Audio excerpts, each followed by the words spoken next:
Hey Scrappy Peeps, Suzanna here today to share with you my layout from this 6 Degrees of Scraplifting, the second degree.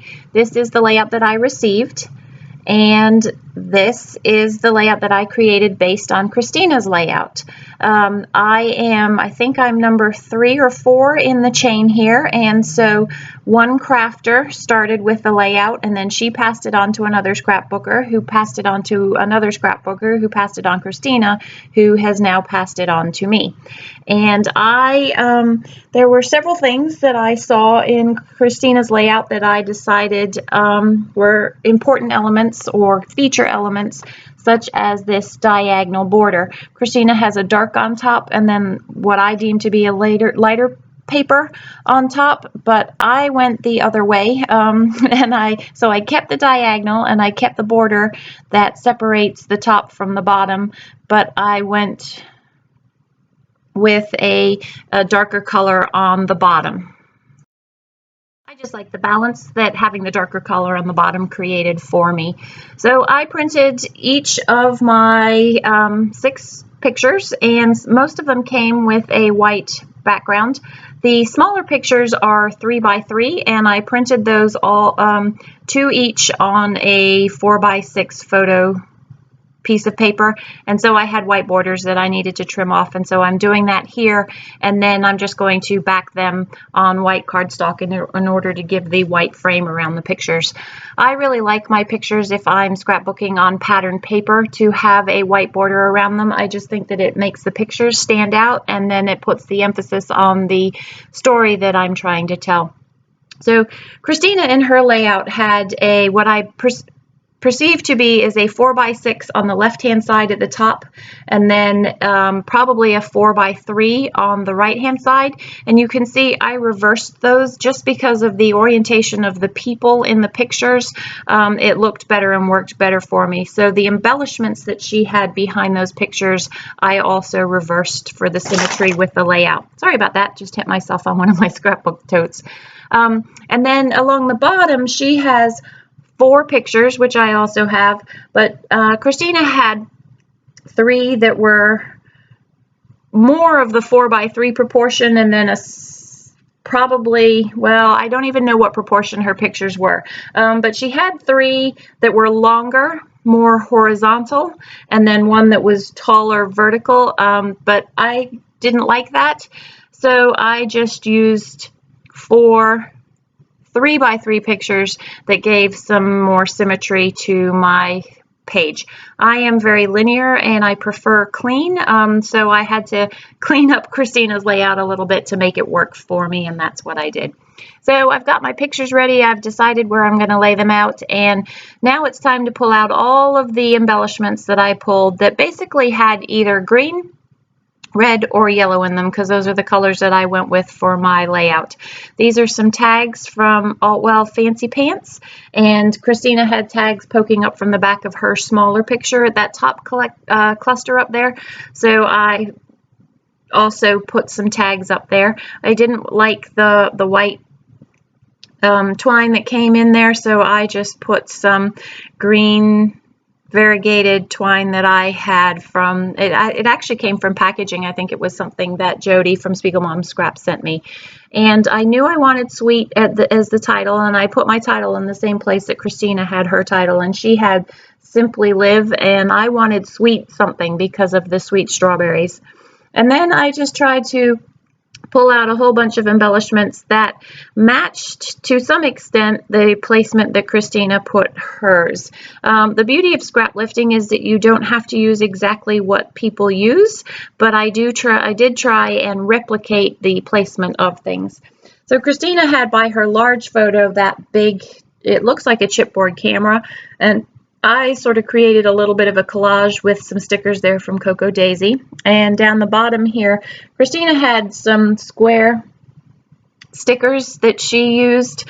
Maybe there were also chipboard pieces, but I just created clusters of embellishments in a similar place to where she had her things.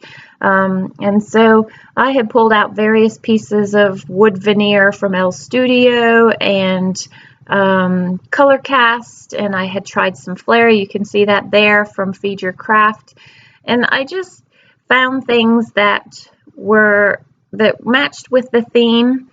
So this card I am going to end up using as hidden journaling. So you can see there, and then I had that little green tag, and again it mimics the tag that she has, that Kristina has behind her large picture there.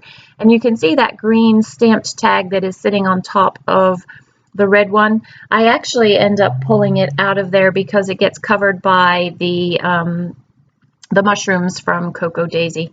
So I've committed to where the pictures are, and I start to adhere everything down.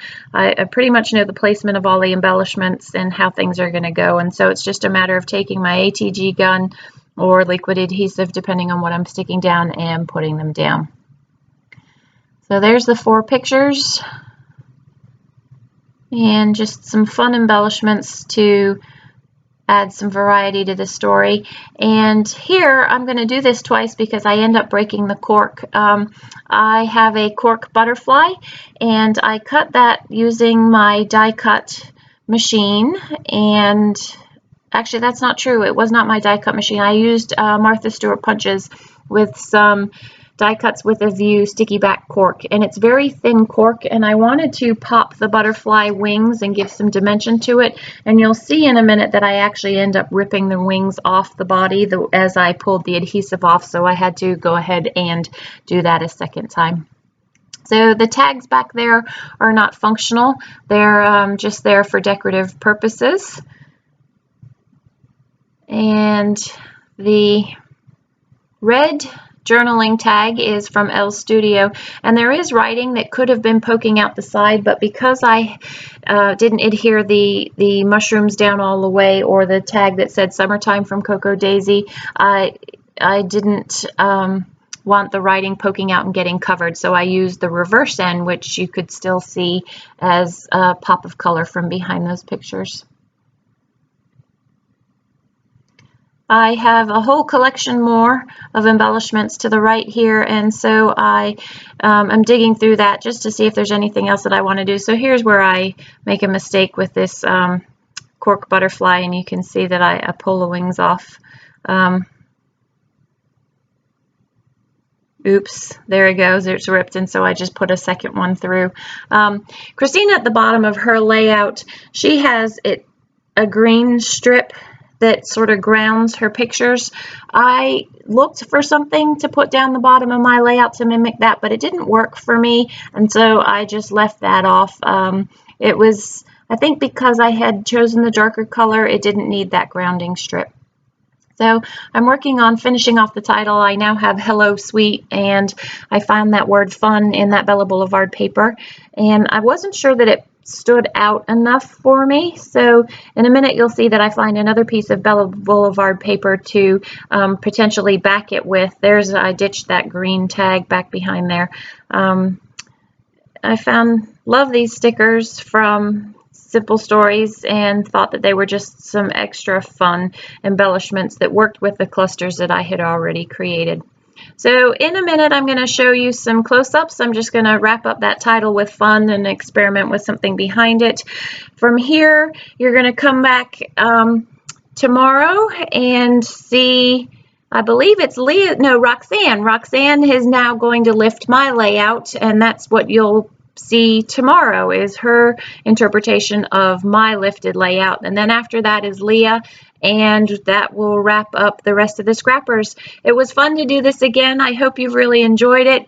If you have any questions, please don't hesitate to ask, and if you don't follow, some more subscribers is always a great thing. Thanks for stopping in today.